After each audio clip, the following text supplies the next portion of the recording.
Hello, Namaskar. This is CVR English and it's time to roll the prime time with me, Anukriti Sharma.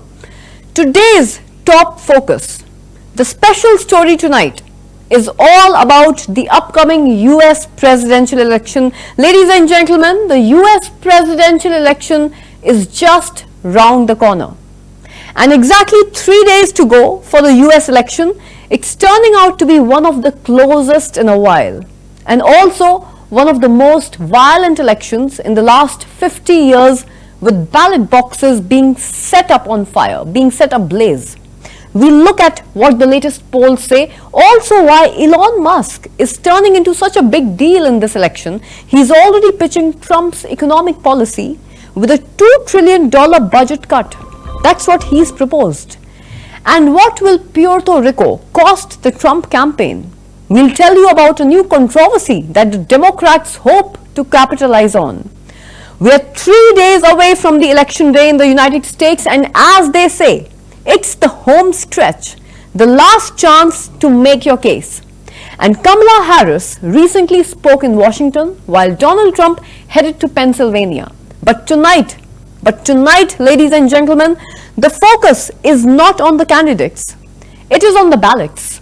The ballot boxes are being set on fire in the United States. 3 incidents have been reported, 2 of them in Portland and 1 in Vancouver. Not the Canadian city, there is a Vancouver in Washington as well.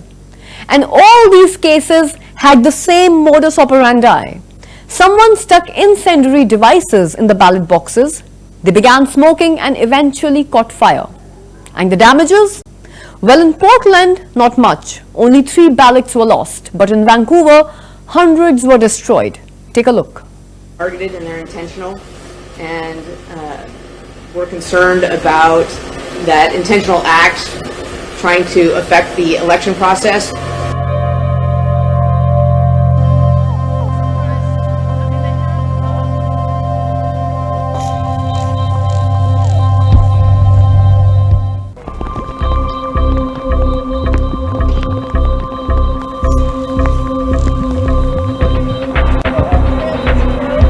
Local police are on the case. The Federal Bureau of Investigation, or the FBI, has also joined in. So it's all hands-on investigation right now. But do they have any suspects? Well, officials have released pictures of a car. They say it's a Volvo sedan, and apparently this car was used to drop off that device in Portland. If so, the culprit then should be caught soon. And the police also believe that the cases are kind of linked together, meaning that the same suspects could be behind the attacks, the ones in Portland as well as Vancouver. Some background for our viewers now. Voting in the US does not start on November 5th. It actually ends on November 5th. Millions of Americans have already cast their vote. You may ask how? Well, they are using the early voting methods. You can drop your ballot off in dedicated boxes. You can also mail them via postal services. And what's the advantage? You can avoid the never-ending queues on the actual voting day. Nearly 240 million Americans are eligible to vote. Almost 43 million have voted already. The Democrats hold a narrow edge in early voting, but the Republicans are also catching up, mostly thanks to Donald Trump. In the past, if you remember, he had opposed early voting. He blamed it for his loss back in 2020. But this time around, Trump seems to be making a U-turn. He has realized that a lot of voters prefer the comfort of voting early. So he is now supporting it. Which brings us back to the ballot boxes. You'll find them across all the US cities, not just for the presidential race, but also for the congressional races. Basically the seats in the US Senate and the House of the Representatives. Now Portland and Washington are Democrat strongholds, but Vancouver is different. Their congressional race is a major toss-up. Only 1% differentiated the winner and the loser the last time, viewers, so naturally there is a big concern. What are the officials doing to address this? Well, first, they are increasing security at the ballot boxes.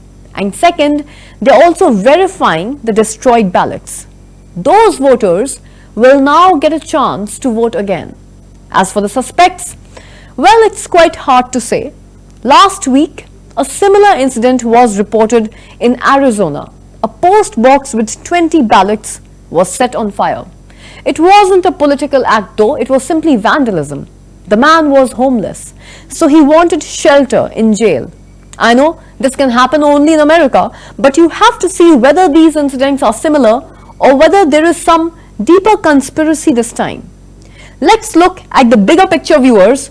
3 days to go. That's right, I repeat, 3 days to go. And who is leading this race? Kamala Harris is polling at 48.1%. Donald Trump is sitting at 46.6%. So Harris is currently leading by 1.5 percentage points, which is within the margin of human error. But that's not her biggest worry right now. After Biden dropped out, Harris did enjoy a surge of support. By August, she led Trump by 4 percentage points. That lead has now narrowed to a mere 1.5%. So this trajectory which is going down will now start to worry Harris. Plus, the national numbers do not even matter so much. They don't matter very often. You can get more votes, but you still can lose the US election. Because the US has what they call an electoral college. Each state has a certain number of votes. If you win the state, then you get all of their votes. In total, there are 538 electoral college votes. And whoever can cross that 270th mark gets to win the election. Now, most states are fixed in their loyalties. For example, California, it's always Democratic. Texas is always Republican. So the race then reboils down to some swing states, and 7 of them precisely. They keep switching hands. Look at the numbers there. There in the swing states. Wisconsin is all tied up. In Nevada, Trump is leading by 0.2%. In North Carolina, he leads by 1.3%. In Pennsylvania, he leads by 0.3%. And in Michigan, Kamala Harris is leading by 0.5%. In Georgia, Trump leads by 1.5%. And in Arizona, Trump again leads by 1.9%. This is the story from America's 7 swing states. What does it tell you? A. It's been a great comeback by Donald Trump. He was trailing behind in a lot of these states. But not only has he closed the gap, he is now leading narrowly as well. And B. It is still too close to call. Each of these states, each of these leads rather, is within the margin of error. So the swing states right now are swinging hard. Trump is certainly carrying some momentum into the final stretch. Let's see how Kamala Harris responds. Prime Minister Modi.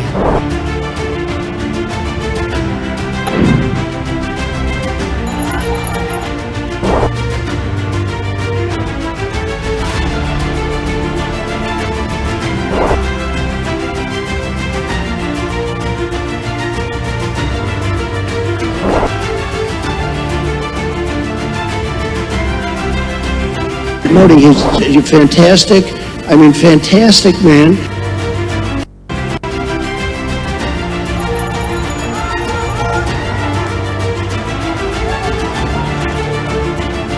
I want to protect the women of our country. I want to protect the women. Sir, please don't say that. Why?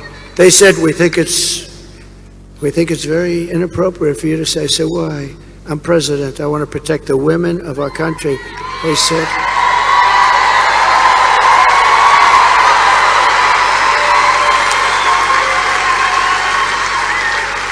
They said, sir, I just think it's inappropriate for you to say, pay these guys a lot of money. Can you believe it?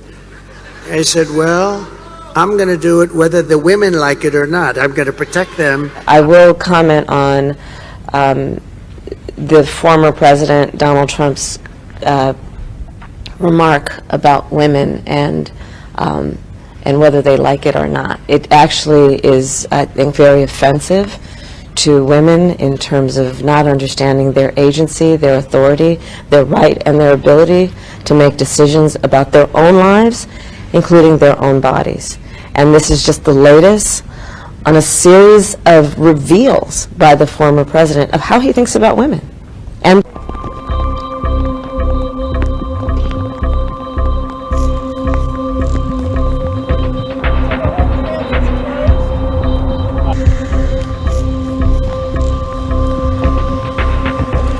don't know the motive behind these acts. It sounds like a series of 3 at this point.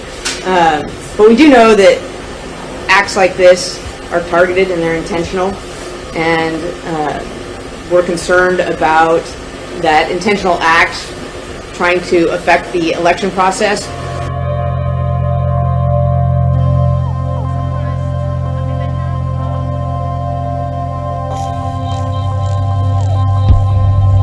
Modi is a fantastic, fantastic man. Man, I am proud to call my true friend, Prime Minister Modi.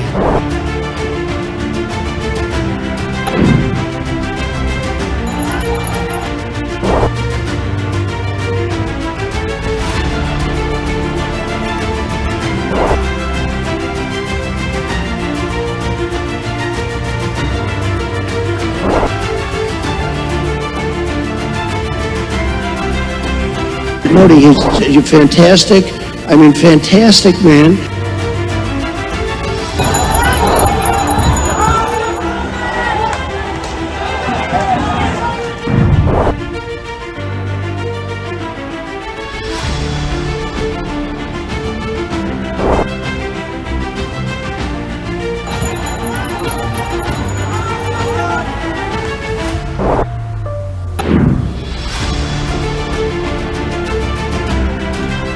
They're moving.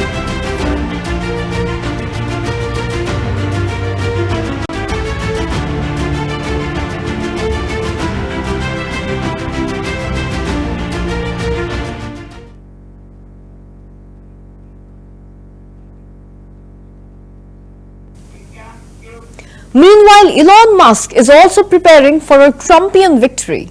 He backs the Republican candidate, and now he's also working on policy prescriptions for the next US president in the hope and belief that it's going to be Donald Trump. Now, Musk, as all of you know, is a billionaire entrepreneur, the man who chases big ideas like electric cars and space rockets. Well, he's got a new one now. Elon Musk wants to tackle America's debt problem, and he says that he has a plan. He can reduce America's expenses by $2 trillion. Musk has called America's debt a ticking time bomb, quote unquote. And he actually has a point. There is a valid point there, viewers. Ladies and gentlemen, as of today, the United States owes over $35 trillion to the world. It's an unsustainable debt. And according to Elon Musk, the US pays $1 trillion as interest alone. $1 trillion every year as interest. That's more than America's defense budget, by the way. Musk says that the taxpayer money is being wasted, and he can help reduce this wastage by as much as $2 trillion. Now, a quick reminder for our viewers here. Elon Musk is not on the ballot in this election. He is not on the ticket. He is not even contesting for a seat in the US Congress. Yet, he is sounding more and more like a candidate in the election these days. He's been actively campaigning for Donald Trump, not just as a star campaigner, like there are many stars who have joined Kamala Harris's campaign. He's not joining Trump as a star campaigner. Let me clear that out. But he is joining Trump. He is shaking hands with Trump as a major donor. Musk has poured in millions into Trump's electoral campaign so far. More than $100 million. That's a whopping amount, I repeat. More than $100 million to be precise. He's been giving out millions of dollars, million-dollar checks to voters. And Trump has even promised him a role in his future administration once he jumps into the White House. Clearly, Trump is entertained and impressed by SpaceX and Elon Musk. Perhaps he's hoping that Musk can use some of that rocket science to make America's debt disappear. And Elon Musk seems to be eager too. He seems to be eager to take on this challenge. Earlier, he proposed a government efficiency commission, a body to rein in on government's expenditures and spending. A government efficiency commission. Well, so far, at this point, as I'm speaking with all of you, this is just a proposal and not an actual commission. No such commission exists at the moment. But Musk is acting like he's already in charge of it. So what is his big plan? And will he contain America's debt? Well, that he's yet to share. The specifics are missing from his public pitch for Donald Trump. He keeps talking about it repeatedly at Trump's rallies and amplifying his claims on X, the social media platform that he acquired. In fact, his recent posts focus almost entirely on the US election, with Republican content and all conspiracy theories. X has now become Elon Musk's mouthpiece, so to speak. And since he acquired it, he is using this platform to rally more and more support for Trump. Basically, Elon Musk has now become a major booster for Trump. He's betting big. He's betting big on the former president, viewers. Beyond all of this social media amplification and personal donations, Musk is also building the grassroots support for Trump. He's created a fund called America PAC. PAC. It's a PAC and it stands for Political Action Committee. These are the commonly used funnels. These are the funnels which are used to attract money. They are used to funnel money into election campaigns. Musk has gathered lawyers, PR professionals and political pundits. His team is also working closely with the Trump campaign and they're trying to mobilize voters by canvassing the battleground states, the swing states. The goal is to bring in at least 800,000 Americans to vote for Trump this time. So Musk is going all out, or rather I would say Musk is going all in, backing Donald Trump. And this is not just about his political preferences. This is also a big decision, business decision for him. This election is an investment for him.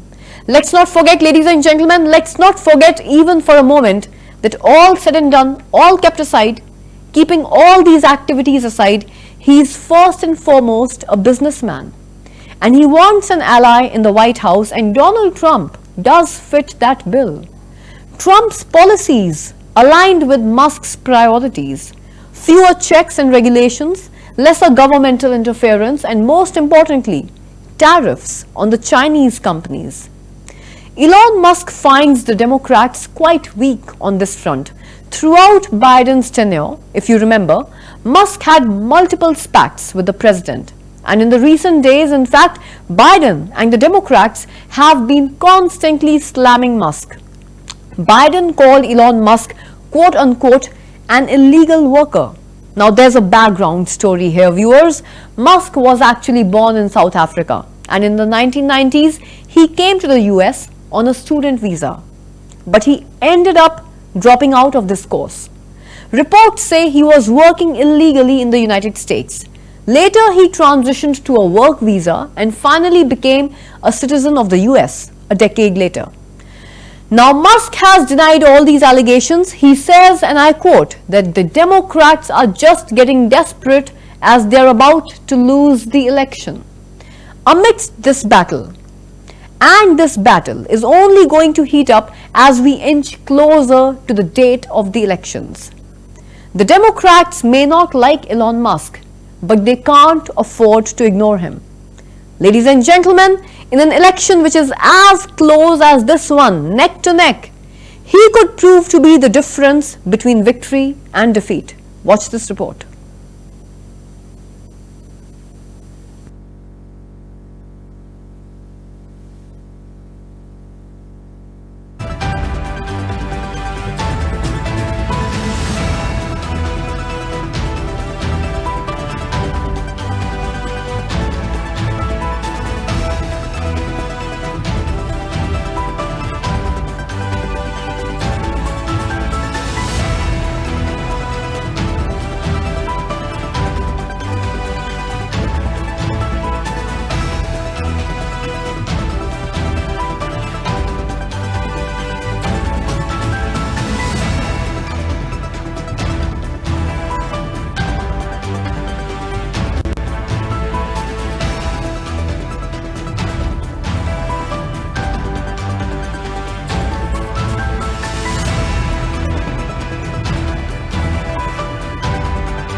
Taking this matter further on a slightly more humorous, a lighter note, it's weird we are even talking about sending teachers to the gulag now because Trump has more popular policies like his proposal to end taxes on tips, which is so popular that even Kamala Harris now says that she supports it.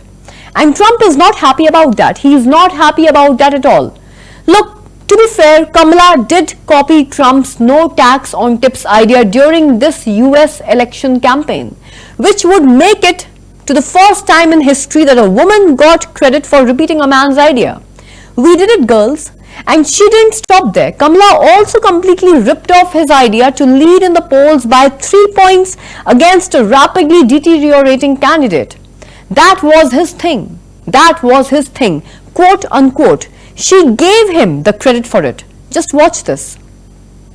And all of a sudden she's making a speech and saying there will be no tax on tips. I said that months ago. And then all of a sudden for politics, she says, she comes out with what I said, tax on tips. And all of a sudden she's making a speech and saying there will be no tax on tips. I said that months ago. And then all of a sudden for politics, she says, she comes out with what I said, tax on tips. And all of a sudden she's making a speech and saying there will be no tax on tips. I said that months ago. And then all of a sudden for politics, she says, she comes out with what I said, tax on tips. And all of a sudden she's making a speech and saying there will be no tax on tips. I said that months ago. And then all of a sudden for politics, she says, she comes out with what I said, tax on.